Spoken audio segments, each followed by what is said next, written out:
Well,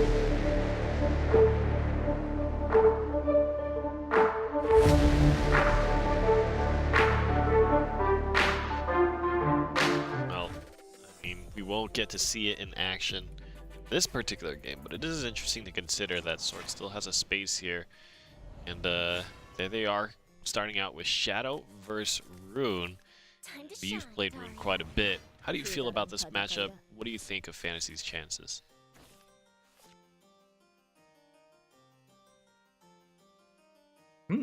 Well, I will say we talk about this matchup all the time. Honestly, it's just if you can get the right cards like Master Mage Levi in the mid game, and you have enough card advantage in the end game with cards like Wizard of Oz to kind of push you over the edge, you can definitely get there.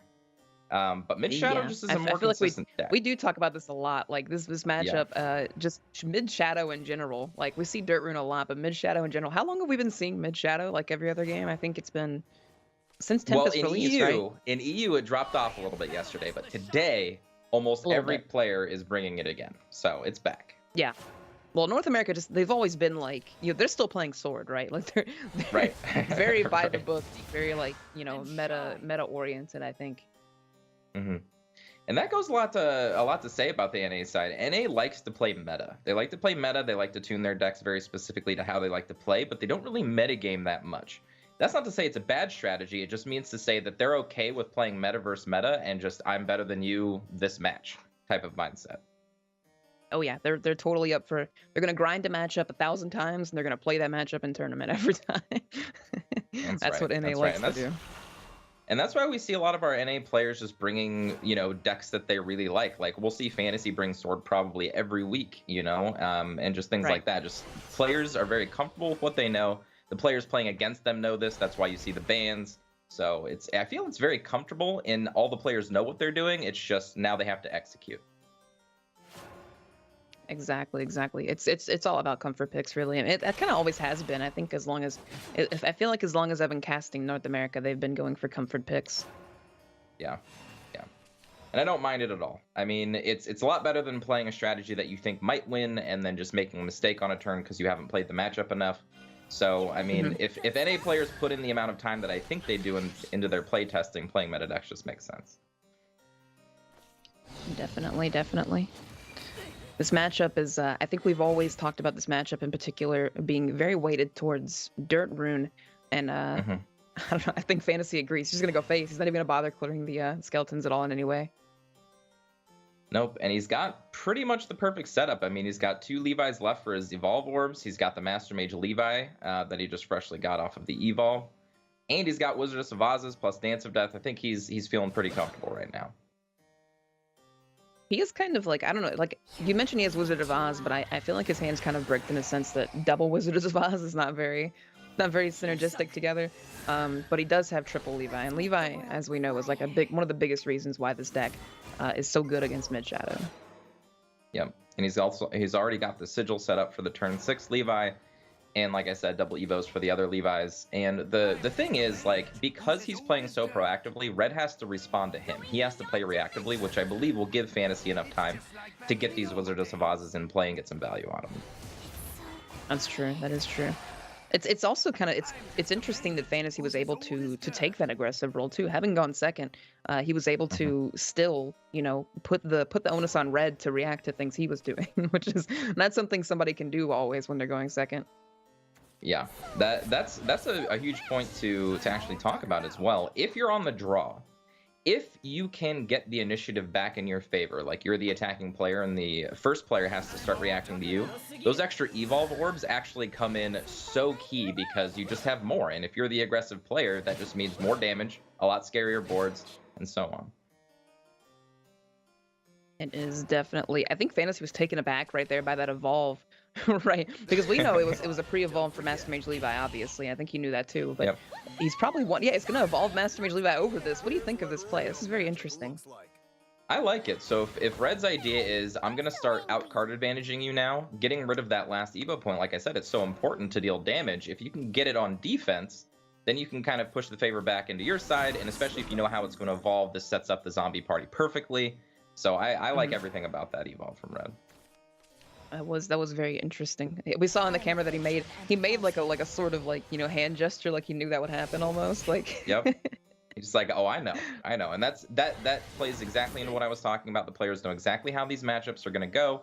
Yeah. They know what to expect, and they just make the best plays, you know, consistent with what they have. Exactly. They've run the numbers, you know, 100 times. I don't know Yep. how many Easter's Fantasy's gonna, you know, probably account for here, but surely not 3, obviously.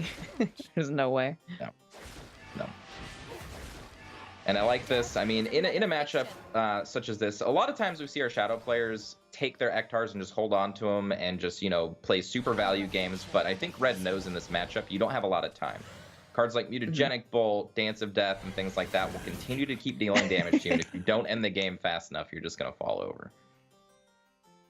I love seeing the player cams. I love seeing the sort of, because Red, like you mentioned, he knows that he has to be aggressive to win this, and like every time, you know, second Oz comes down, second Dance of Death comes down, he's just like shaking his head, like yeah, of course. Like, Yeah, we know how this goes. And it looks like he's actually now firmly in the lead here, unless Fantasy can do something to stop this. Now he is going to be able to go back up to 6. He's going to be able to wipe the 2/2.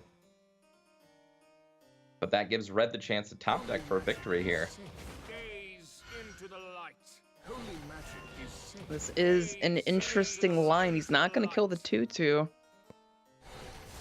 This is super scary. This just means Red needs. I mean, he did heal a lot. He something did to double push over. Carls. He did. There's a lot of heal. Double Carl's pretty good. Leaving 7 damage on board, though. It'd scare me. See if we can find that Man. third Eater that I mentioned. He doesn't actually have all 3, but it was close. So what's interesting about that soul conversion is that he chose to soul convert the 2/2 in play instead of playing the soul squasher, which actually took him away from having a lethal play. So something to consider, just, you know, if you have a soul squasher plus a soul conversion and 10 play points to work with, you can still find your Ektar and go for that lethal push. Right, if that is if finding Eater is the play that you're trying to go for, yeah. Yep. But that's not gonna matter. Piercing Rune off the top is gonna end it. Fantasy found so much burn that game. Like he top decks. I think Red's actually Both of astonished how them. much burn was found Both off the top of his deck. Like, Yeah. Fantasy's like, what? Red's like, what? What's going on here? yeah, Red's just shaking. He's like, no, that's not normal. That's not how this happens in the runs that I've done. Fantasy's got his prayer hands up. He's like, thank you, O RNG gods, rune gods. Thank you. And that wasn't even. I don't think Fantasy even plays. You know, I'll go back and double check myself here, but I think I'm right. I don't think Fantasy even runs. Yeah, he doesn't. He's not Sazone. He doesn't play Demonic Strikes even. So like, finding that much burn that quickly. A lot of it got reduced by Oz as well. He played, I think, 3 spells off of Oz. So. Yep, and he got the good happenings, like evolve the piercing rune down to 2 play points, but then of course Wizard of Spas to make it down to 1 and able to use it before it gets discarded, which is really cool. Something to note, guys, if you didn't know, if you play Wizard of Savaz first and Evo with a piercing rune in your hand, that cost will go back up to 2. So make sure you guys remember that. It does change the cost to do. It doesn't actually use the word reduce. It usually always does, but Oz, you know, kind of ruins that. Yes. Goes against the grain here. So aggro blood versus aggro blood. This is pretty much just a mirror matchup. There's not really a bunch of back and forth between the card choices in these players' decks. So this is really going to come down to type play. Truly, truly will. And I think, you know, on top of type play, I think the first second is obviously going to make a pretty big, you know, change in this. But I think if Fantasy can shift his play style around, can be a little bit more defensive, then he's probably got this in the bag, given Red's current hand. Yes, Red has a really nice opener, but he doesn't have a lot to fall back on after that opener's done. I speak too soon. Razor Claw, of course, off the top. One thing that Fantasy does have in his advantage, and this is like something I think that Blood kind of mutated into over time with aggro. You never used to see Scarlet Saboir in aggro Blood, but I think it gives it this whole new game where you can actually go into the late, and it doesn't always matter if you're on the play or the draw, because it kind of gives you the tempo back. With the extra Evo point specifically, if you have multiple Saboirs in the mid game, I think you can actually take back over the game, regardless of going first or second. Right, she's kind of like shoved herself into every Blood deck now. I think people realize, like, this card's just really good. Let's just play this in everything. Yeah. Really great card. Unfortunately for Fantasy, he didn't have a turn 1 play. He doesn't have a great way to use all of his play points this turn. I think Angel of the Word would have taken more damage off the board, but I think Fantasy wanted to use his play points a little bit more effectively and put up the board himself this turn. But it's a little bit of a risk, taking that extra point of damage. It definitely is, and I mean, just like you said, that Razor Claw top deck before popping the Vanya off the board was pretty significant. It's going to allow Red to just keep that aggression going, and he's still drawing more damage. So wow, yeah, that was way better than a Caraboss to have on 6 play points in this situation, and this is just lights out. Unless Fantasy can draw some type of a ward or another life gain effect that he can play on top of Savoir, which I don't think exists. I don't think that, no. Not even Diabolic Drain would exist here. No.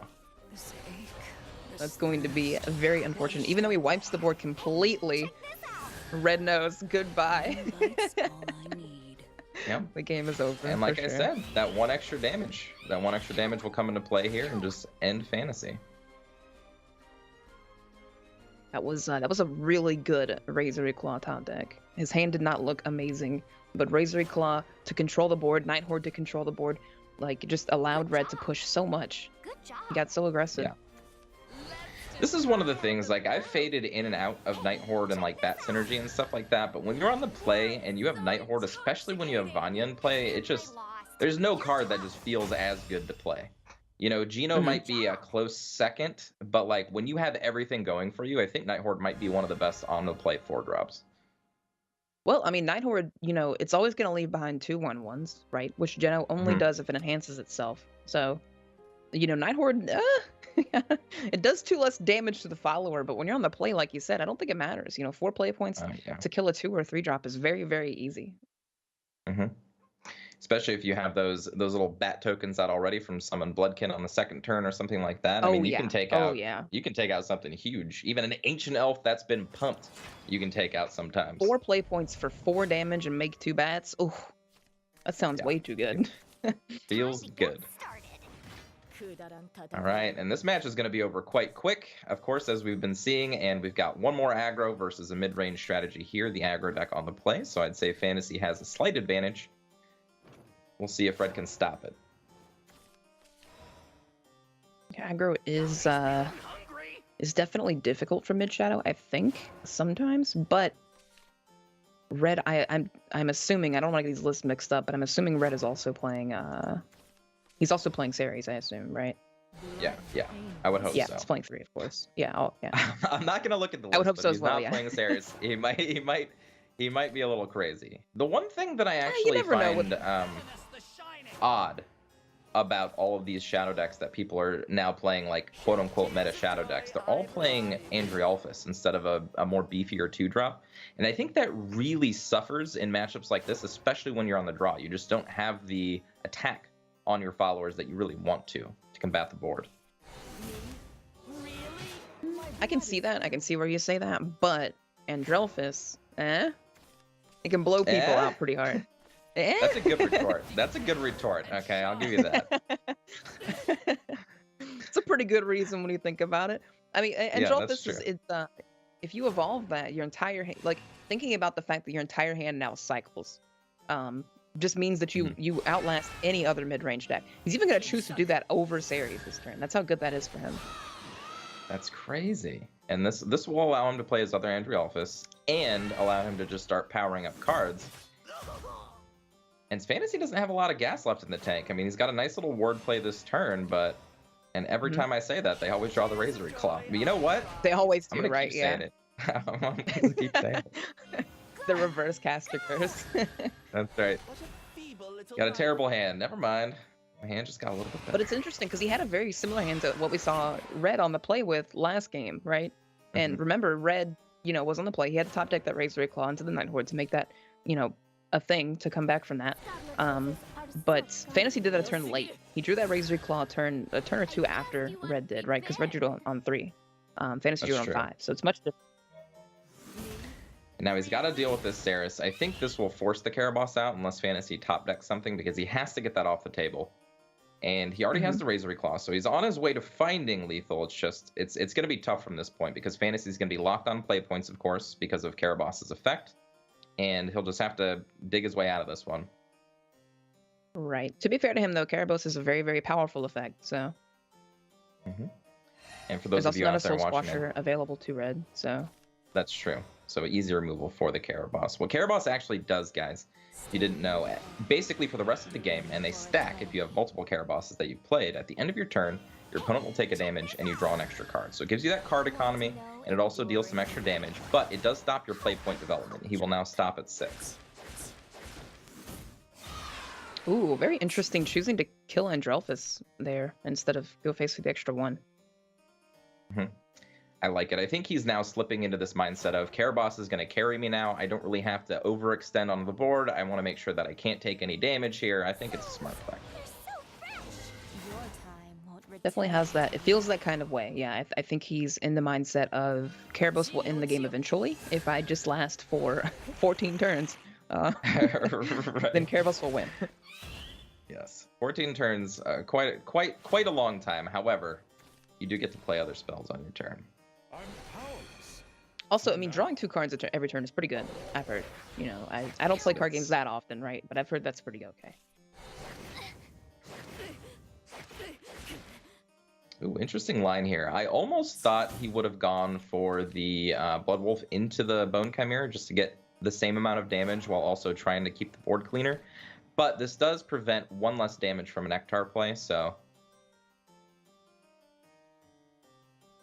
That is true. I think honestly, I like all of that actually. I think just going face with everything. Once you have Karabos pressuring your opponent, it really, really does put kind of an awkward. It puts them in an awkward situation where if they don't clear your board every single turn, you know that damage adds up way too fast. Way too fast. We're seeing red play right into that. It's just I have to defend, and I hope he doesn't get there. However, I'm 2 damage to pretty yourself sure is this. also not very good. Yeah, I'm pretty sure this Ektar is going to come down and have a field day. It's not quite lethal, though it's 1 off. No. Is it? I feel like, yeah, I No. feel... 4 times 4 is 16. I don't know why I did 4 times 3 is 12. And it was like, there's not a 3-1 on the board. Yeah, those are not 1-1s. right now. Yeah, Yeah. Red's doing his little happy dance. And this match Ignore the is skeleton over. completely. Fantasy, I don't know. He like put his head back, like there's no way he has an Ether, right? I don't know, you know. Yeah, zero chance that one of these 3 Ektars in hand does not exist. Yeah. Oh, there he goes. The showboat. That's good. Red, get happy. Taking that match, awesome. Red takes the win over Fantasy. I don't know what that was all about, but Red was pleased that he won. He did it. I mean, he won. He can be happy, right? You know? What did He's he? styling. He's styling. Did you get to read what was on the back of his sweater? I didn't read. It I was. didn't see it. Well, I'm gonna assume because of the camera, it was probably backwards. So